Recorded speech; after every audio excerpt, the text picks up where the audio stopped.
नमस्कार, DCB news में आपका स्वागत और मैं सुरेंद्र सिंह। देखिए आज की महत्वपूर्ण खबरें जो देखना है जरूरी। राष्ट्रीय शिक्षा नीति 2020 के तहत प्रशिक्षण शिविर आयोजित। महात्मा योगेश्वर सरस्वती शिशु विद्या मंदिर इंटर कॉलेज में राष्ट्रीय शिक्षा नीति 2020 का प्रशिक्षण वर्ग आयोजित किया गया।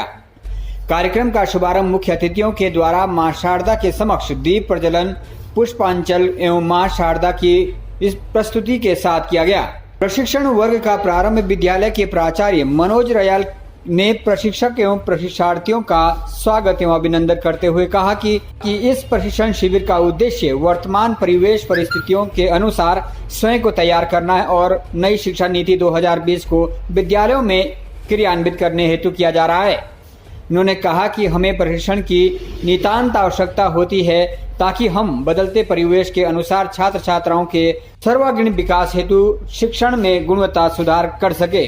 नई शिक्षा नीति के प्रमुख बिंदुओं पर विस्तार से प्रकाश डाला गया। डीसीबी न्यूज के लिए दीवान नौटियाल की रिपोर्ट। विद्या भारती जो राष्ट्रीय शिक्षा नीति 2020 आई है, इसके क्रियान्वयन के लिए लगभग 2 वर्षों से काम कर रही है। शिक्षा नीति आम जन तक पहुँचे और शिक्षा नीति की क्रियान्वयन के लिए सबकी सहभागिता हो, इसके लिए विद्या भारती के द्वारा एक मेगा इवेंट भी चलाया गया, जिसमें छात्र, अभिभावक, शिक्षक इन सब ने प्रतिभाग किया। अब जब वो शिक्षा नीति का ड्राफ्ट तैयार हो गया है तो उसको इम्प्लीमेंट करने के लिए जो टीचर्स हैं उनको कैसे अपग्रेड किया जाए, उन टीचर्स की स्किल्स कैसे बढ़ाई जाए, ताकि छात्र छात्राओं को उन जो नई शिक्षा नीति, जो राष्ट्रीय शिक्षा नीति के अंदर जो नई चीज़ें, जो नए कंटेंट आए हैं, उन कंटेंटों को वो भैया बहनों तक या छात्र छात्राओं तक पहुंचा सके। एक विषय तो ये है। दूसरा विषय ये है कि जो राष्ट्रीय शिक्षा नीति है वो छात्र छात्राओं के सर्वांगीण विकास को लेकर के है।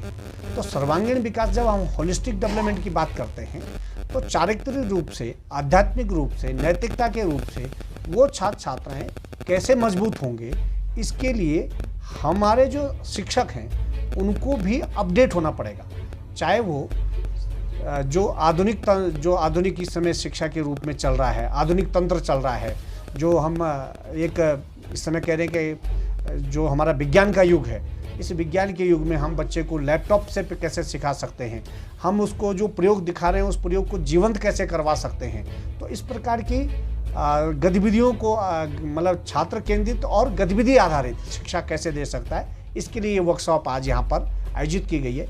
इसमें लगभग 44 जो शिक्षक हैं वो प्रतिभाग कर रहे हैं। इससे मुख्य उद्देश्य इसका था कि जो नई शिक्षा नीति लागू होने वाली है, ठीक है, क्योंकि हम काफ़ी सालों से जो है पुरानी पद्धति पे चल रहे हैं लॉर्ड मैकाले की शिक्षा पे, तो उसमें परिवर्तन किया है। यानी कि मतलब जो एजुकेशन बेस होगी वो मातृभाषा, क्षेत्रीय भाषा और राष्ट्रीय भाषा के रूप में होगी। इसमें श्रेणियाँ बांटी गई हैं, ये मतलब 3+3+4 करके श्रेणियाँ बांटी गई हैं इसमें। और जो नई शिक्षा नीति पॉलिसी है, तो जैसे पहले होता था कि जैसे कोई ग्रेजुएशन करता था, बीच में अगर छोड़ दी ग्रेजुएशन तो फिर उसकी ग्रेजुएशन ऐसी रहती है, उसे दोबारा शुरू से करना होता था। लेकिन अब इस पॉलिसी में ऐसा नहीं है कि जैसे कोई नया 1 साल का अगर कॉलेज कर रहा है और किसी कारणवश अगर वो छोड़ता है तो फिर वो दोबारा से नहीं करेगा, बल्कि उसके आगे से जो है वो इसको कर सकता है। तो नए छात्रों को सहयोग करेगी व्यावसायिक रूप के तौर पर, क्योंकि सबसे ज़्यादा जो मुख्य फोकस है व्यवसाय रूप के तौर पर है कि जो मतलब एजुकेशन है कि केवल रटने की प्रवृत्ति पर इस पर जोर नहीं दिया गया। बच्चा जो है स्वयं क्या कर सकता है, ठीक है, उसके बारे में कर सकता है कि जो भी उसको जिस फील्ड में भी उसको जाना है तो वो पहले से ही उसका चॉइस रहेगी। आगे के अपडेट के लिए बने रहें डीसीबी न्यूज के साथ। जय हिंद, जय भारत।